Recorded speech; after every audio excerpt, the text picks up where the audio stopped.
അണയാത്ത രാവിൻ്റെ കൂട്ടിൽ അരയാൽ കിളിപ്പെണ്ണു പാടി. അതു കേട്ടുറങ്ങാതെ ഞാനും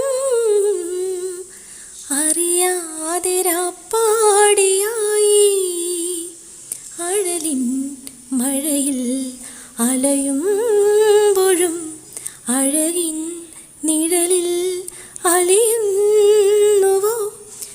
മാനത്തെ മച്ചിൽ നിന്നും അമ്പിളി താഴോട്ടിറങ്ങി വന്നു. താമരപ്പൂങ്കുളത്തിൽ തണുപ്പിൽ നീന്തിക്കുളിച്ചിരുന്നു.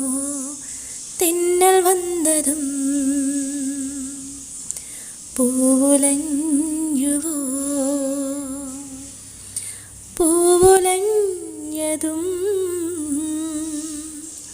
ഇളം തെന്നൽ മെല്ലെ വന്നുവോ? കടങ്കഥയല്ലയോ?